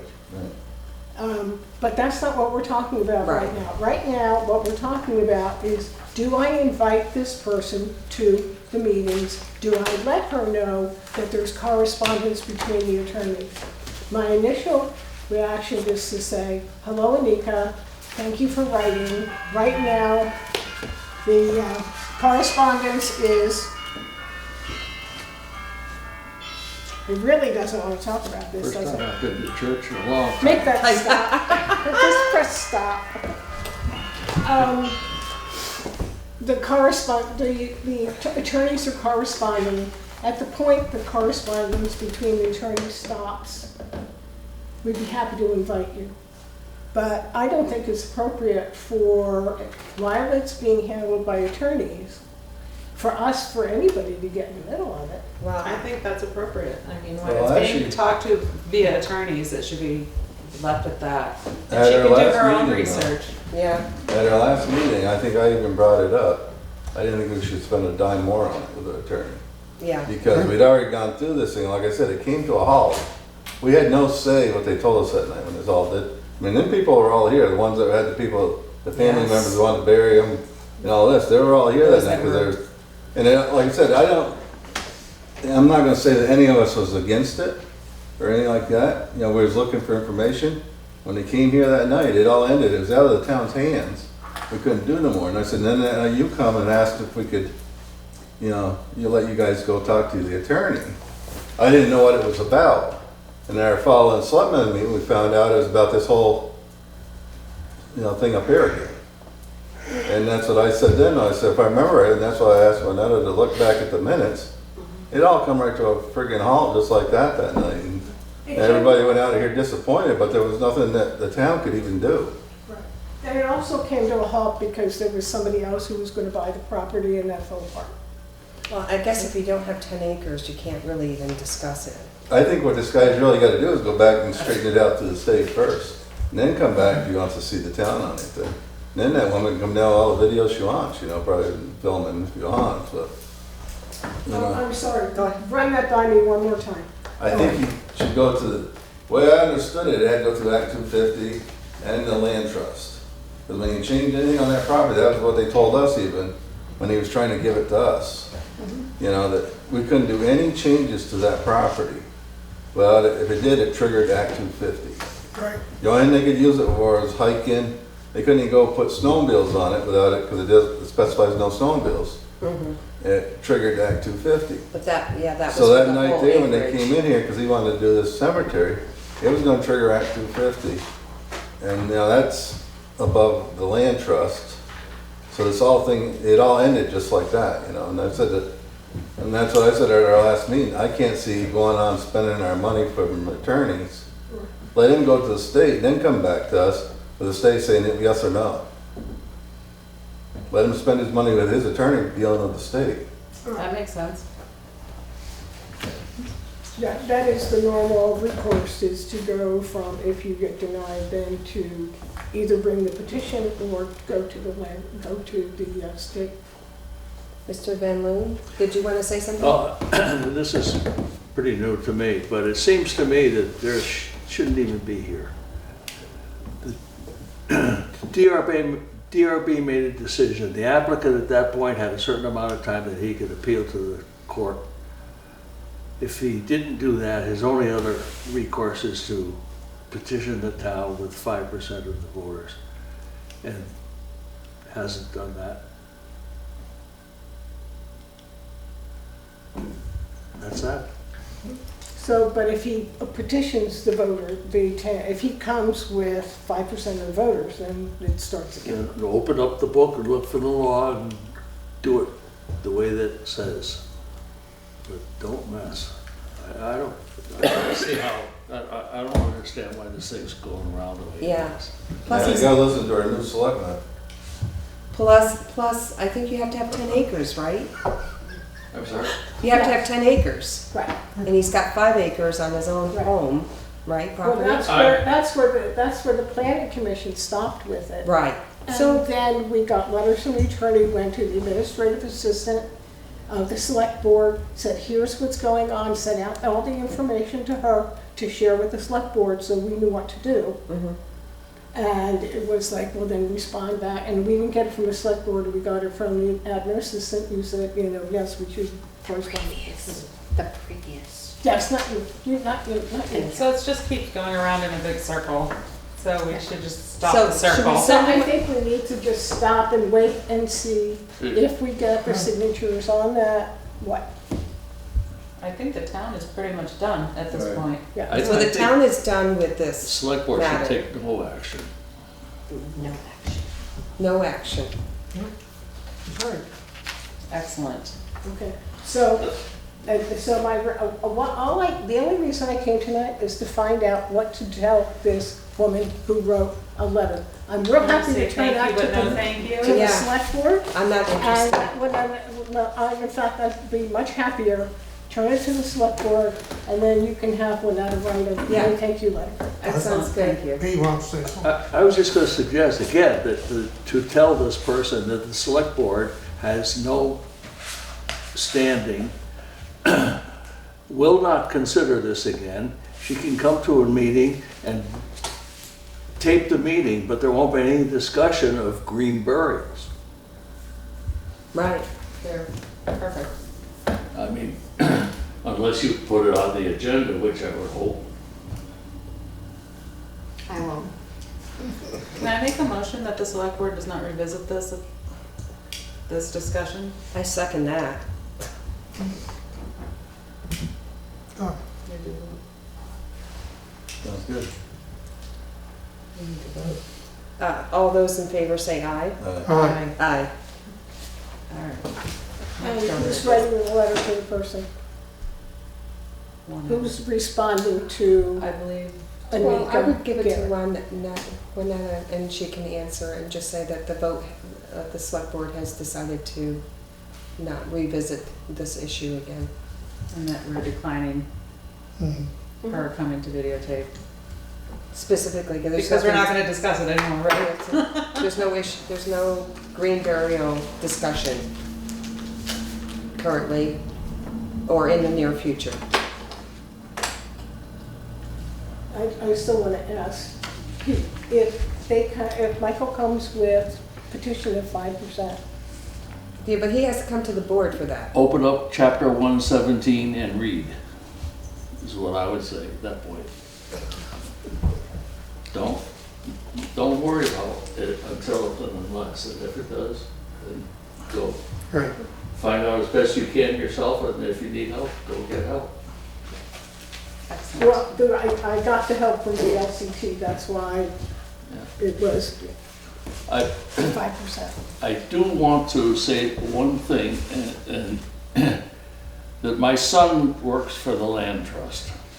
He shares an office with the person that was consulted, so I am not going to, I'm going to try to keep myself as clean as I can on this as an individual, a member of the public. Okay, any further discussion? Okay, so let's move on to our select board member. We've been looking for a new select board member, and Mr. Van Loon, known as Pete, has written to the board. Please be advised that I'm willing to be considered for the appointment to the board, filling the vacancy that I understand now exists. I stand ready to respond to any questions the board may have. Thank you sincerely, Hendrik W. Van Loon, Pete. So, he is here I tonight. would make a motion that we accept his letter and put him on the board, because he's been on the boards before and a lot of boards around town. I'll second it. Second, all right. Sorry, Chris. So we don't have any questions for you. Congratulations, Pete. More better. Oh, exactly. Talk to you later. All those in favors, Aye. say aye. Aye. Aye. So, I guess you can come up and join us. Bye, Lynn. No, he Thank you very can't. Oh, you much. can't? You gotta be sworn? Yeah, yeah, be sworn. He's gonna be sworn in by Yeah. Carol. No, next meeting, he has to go get sworn in, then he comes to the next meeting. And thank you, Pete, for Thank stepping you. up. Yeah,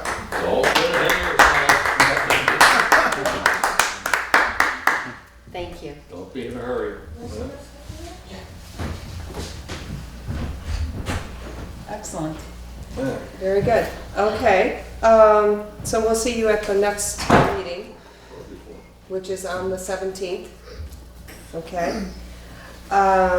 So, other new business. The only thing I wanted to just report to everybody, it's not on here, but just that I did go, I attended the Southern Vermont Economic Summit. It was a great summit conference over at the Mount Snow. It was put on by the Brattleboro Development Credit Corp, along with the Bennington Development Credit Corp, or that kind of a organization in Bennington, the southern region of Vermont. And they are making some impact on getting acknowledgement that we're down here in the south from the state. And they're really developing in many different ways. And we know one is the SEVIDS program. And they have, done a lot of work over the years. They have, done a lot of studies. They are working together, the two credit development corporations, I think even chambers, but also business people. And they're offering a lot of support for new businesses to start up.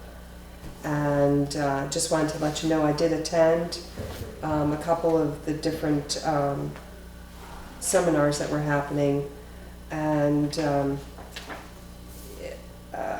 they had funding small business growth in southern Vermont. They had really good speakers, what makes for a resilient community, Regional Economics 201 Masterclass. So it was well worth going, and a lot of connections made. So I'm hopeful that we can work together and maybe as a board look at some options, even some small steps forward on making Newfane a little bit more ready for people to bring in some new businesses. We've got some popping up here. There's some buildings in town that we need to kind of maybe take a look at as to what's going to happen with them, how we can, protect, some of the structures, historical structures in the community. So I just wanted to let you guys know about that. Yeah, it was a great conference. That was the third one that they held. Okay, any other new business? Okay. So I'm gonna move on to the correspondence. So I had this handwritten letter dated 5/28/19. I no longer wish to be the animal control officer. And I'm not sure who this person is. Saponsky. Right, Saponsky. So we are looking for another animal control officer, along with, thank God we're not looking for a select board member at this time, but there's other openings too, right? Do you happen to know offhand what they are? Wyndham Regional has a spot. The planning commission has 2 spots. Okay. And do we have those listed on the website now? We don't yet. Is there a way to put them up there? Sure. Yeah, because then people will know at least those are vacancies that we're looking for. Okay? Mhm. Okay, that would be great.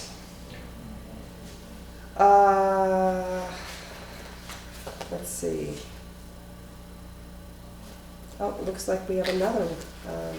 Okay, so this is a letter from the state of Vermont, Department of Forest, Parks and Recreation. Jim Esden from Forest, he's a forester too. It's a reappointment of town forest fire warden. So it's, our town forest fire warden office is due to expire on June 30th, 2019. So I recommend that your current warden be reappointed. By law, reappointments are for a period of 5 years. So the select board can either approve or reject this reappointment. Should you approve, please have the current warden fill out the attached form. And there is a motion to reappoint Tom Lawley. Second it. Yeah, Okay. Town Forest Warden for a period of 5 years from July 1st, 2019 to June 30th, 2024. Yep. Okay, so who makes the motion? Who's making the motion? I did. Okay, I'll second it. okay, you second it. And all those in favor say aye. Aye. Okay. And, Now, hold on a sec, is there 2 of them there? Because isn't Steve? No, there's just John's or one. something? There should be another one. No, That's the- read well, the maybe next, the, no, the There's- next page. there's another right- one in Right here? there. Well, you got in your hand right no, there. this is something different. Oh, Yeah, there was only that one letter. Yeah, because there's 2 forest fires going on, Yeah, right? but maybe their terms expire differently. oh, that could be. Could be. Yeah, that's probably what it is. Right. Yeah. Not have them go out at the same time. That was the letter I signed. Renewal contract. This is an agreement between the Wyndham County Humane Society, a contract for animal holding, okay? WCHS will accept stray, domestic canine, and feline animals and small domesticated pets, including reptiles, birds found within the town limits. WCHS will shelter safe, legal, healthy animals. And this is a contract that we have held with them in the past. And it's a renewal for a flat fee for $486. And that would be for, from July 1st, 2019 to 6/30/2020. I make a motion to read. Second it. Okay, and all those in favor? Aye. Okay, so I don't think we have to sign this, we just can give it to you and you can pay it, right? There's one, Oh, right here. Okay, So you'll have to sign it. okay. So we'll sign that in a minute. Well, you just sign that one, just one person. Okay, You can sign it and be done with it. okay. Do I sign it where the town authorized agent is? Yep. Yes. Okay.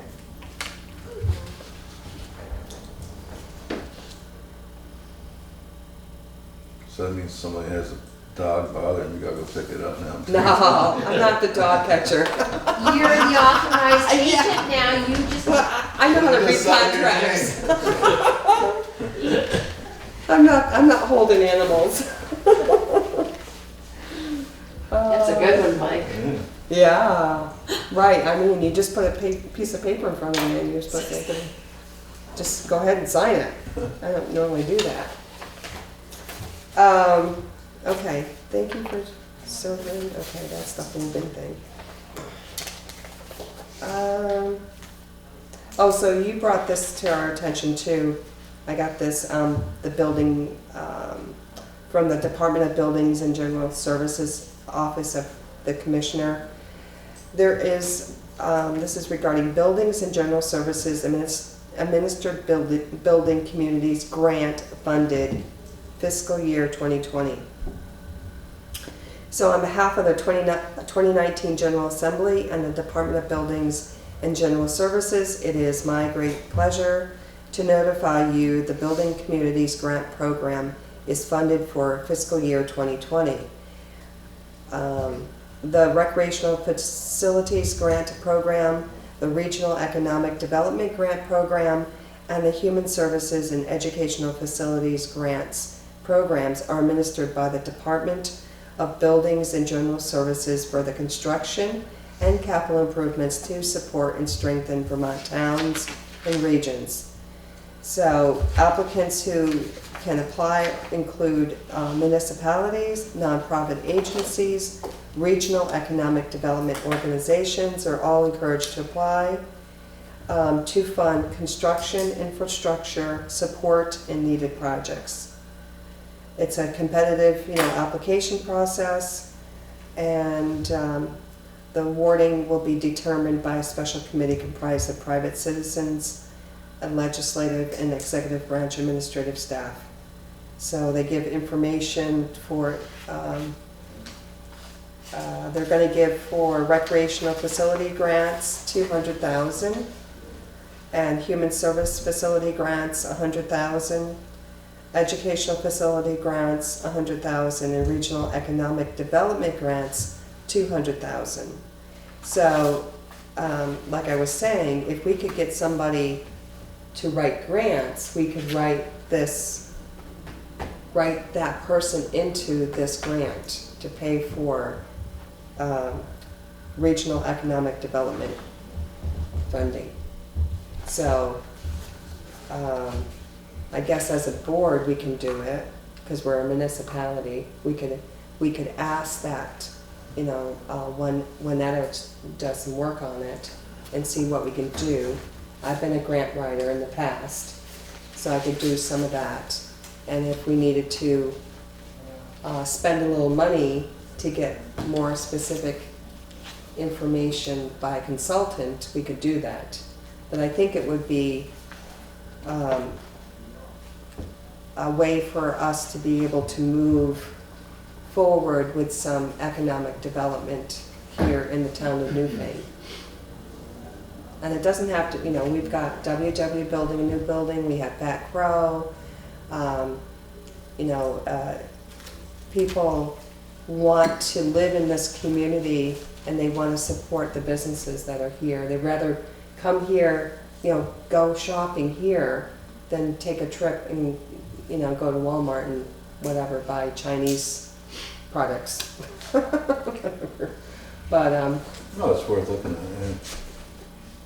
Do I hear a motion to maybe take some time to invest in this? That would, yeah. When that'd do some groundwork on it? Research on it and stuff, and let us know. Does that sound good? So there's all kinds of grants out there, you might just look at all you can of it. Help you Yeah, out. I mean, and they're available. You just have to, once you get that groundwork information, all the population stuff and all that, those things you can just plug into these grants. And then you just, depending upon what kind of grant you're going after, then you have to specialize, if it's recreation, what you're gonna do, for recreational improvements. We have a forest, a trail, and those are things that will bring people here to go hiking, to recreate, and they spend their money here. They'll lodge here, they'll dine here. That's all economic development for the community. And they may even decide to live here. So, and they may have young children, and our numbers in the schooling are going down. So it's just a soft way of being able to develop the area. Yeah, sounds good. Okay, so we're all in agreement? Yeah. Yes. Was somebody gonna make a motion? You gonna make a motion? I thought you already did. You did. Okay, and you second I'll it? second. Okay. All those in favor say aye. Aye. Yay! I'm so excited. Oh my goodness. It's gonna be in black and white now. Good. I think we're all done with correspondence. And I think we're all done with the meeting. No, we got pay orders. Well, yes. She, We can just say good night. Good night.